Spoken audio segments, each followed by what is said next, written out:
As soon as you are granted life, you are guaranteed death. What you do in between is up to you. You are all conscious. That could end tomorrow, that could end in 100 years. But the time between the beginning of your consciousness and the end of it is completely up to you. Training is never the wrong decision. If you're in jail, you should train. If you are free, you should train. If you are rich, you should train. If you are poor, you should train. If you smoke, you should train. If you don't smoke, you should train. If you drink, you should train. If you don't drink, you should train. You cannot escape that hard work is always the correct decision. There is no time in any scenario when working hard is going to be the wrong answer. You should always try your very best in all things. I will smoke 10 cigars a day and beat the shit out of you because I train harder than you can possibly fathom. That is why I am the top G.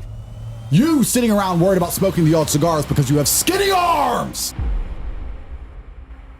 Imagine waking to a world where every action, every moment of training shapes the legacy you leave behind. Andrew Tate confronts us with a stark reality. Our time here is finite, and the grind between birth and death defines our essence. Whether in chains or in freedom, wealth or poverty, the discipline of training transcends circumstance. Today, we explore the unyielding pursuit of excellence and the unapologetic embrace of life's challenges. Are you merely drifting through life, or are you sculpting a masterpiece? I don't think that men should ever consider how happy they are. I think that for a man, the paradigm of analyzing yourself based on your mood is an incorrect way to approach life. I don't think it makes you competitive. I just don't think it makes you competitive. I feel like as a man, life is ultra competitive and you're constantly competing against other men, whether you realize it or not. The girl you want, other men want. If you get her, it's a competition. The dollar you want, other men want. If you get it, it's a competition. The status you want, other men want. If you get it, you won the competition. Life as a man is hyper competitive and you need to build a mindset that allows you to compete at the highest echelons and the highest levels. And in my experience, the people who compete at the highest levels are not people who have any concern or care for how they feel on the day. You are a man with duties, you're a man with responsibilities, you must perform, you have things you must do, and you must do them regardless of how you feel. Whether you feel happy or you feel sad, you must still train. So considering it's not going to affect your actions, why even take it into consideration at all? Why does it matter? I don't look at myself and go, how do I be happy? I look at myself and go, how do I succeed and do everything I want to do and become competent and be successful? That's what I'm worried about, achieving my goals daily. Happiness is a byproduct. It's a side piece. But if you're going to wake up and go, I want to be happy, well, yeah, to a degree it's feminine. It's also very childish because only women and children are so obsessed with happiness. But it doesn't make you competitive because if you're concerned with being happy, that means you're only going to perform when you feel like it.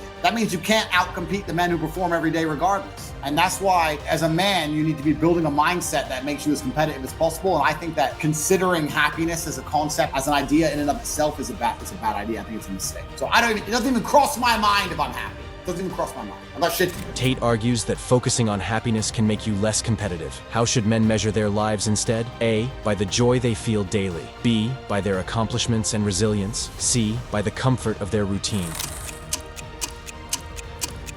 What does Tate believe is the key to standing out in a hyper-competitive world? A, seeking personal contentment. B, striving for average achievements. C, pushing beyond normalcy to excel.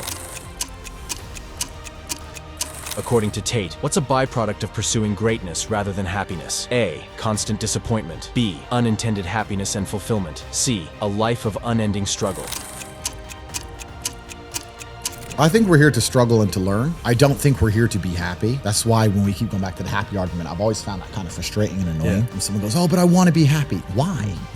Why do you want to sit there and laugh? Like you were happy your entire childhood. That's your happy days. You're allowed to be happy as a kid. It's all over now, right? You're a man. You have responsibilities. I think we're here to do important things, and important things are going to be difficult, and they're going to be hard, and you're going to get frustrated. But that's what gives you purpose. I don't see anyone who's chasing happiness. I think that's a very feminine frame. I understand why some women just want to be happy. I don't know how it feels to be a girl because I'm not one. But in my experience, I know women who just want to be happy. Girls just want to have fun. Fine. But you're a man, right? And if you're a man, then it's absolutely an utterly different experience of life. I think we're here to struggle. I think we're here to endure pain. I think we're here to just see how hard we are to kill. I think that going through terrible things and living through them and coming out the other side is one of the most fantastic things about being human. It's almost like once you understand what life is really about, there's no emotion which isn't enjoyable. The only emotional state which can be seen as detrimental, is feeling nothing at all. But if you're sitting at home and you're feeling truly heartbroken, at least you're feeling something, right? And I think that's the whole part of being human. I think we're here to struggle. I think we're here to go through pain. That's so I wake up each day and go, what can I attack? What problem can I solve? And look at history. Why did Genghis Khan wake up and want to conquer the whole world? Why did Napoleon conquer the world? Why did Alexander the Great conquer the world? You just wake up and just say, give me this, give me that. I want all of it. I need to, there's an army there, they're really big. We're better. It's intrinsic. You need to go and conquer. That's the purpose of life. But why do you think that we were created here to, like, do you believe that God created us? So why did God create us to struggle? Like, what is it? Because if you don't struggle, you don't learn. God created us to learn and understand ourselves and understand other people and understand the world. And what did I say earlier? I said that you don't learn a lesson or you don't appreciate something without pain. Without pain.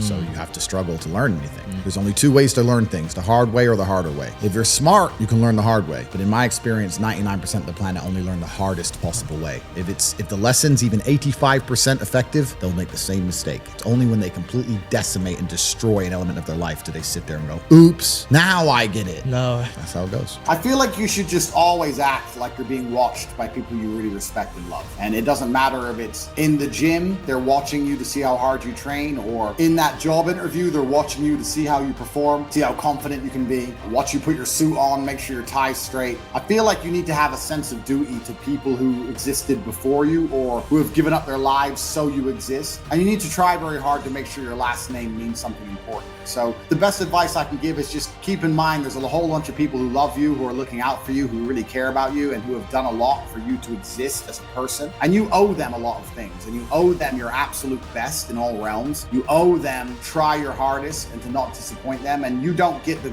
luxury of just existing and sitting around playing video games and being happy, being sad, eating food, whatever. All of that's by the by. You have a big debt to pay to your family, to your ancestors, to God, and you have to try very hard. And keep that in mind and let that motivate you to be your best self. And I think that's the best advice. Tate suggests that struggle and learning are fundamental to life. What stance does he take on happiness? A, it's a primary goal for all. B, it's a distraction from life's true purpose. C, it should be pursued at all costs.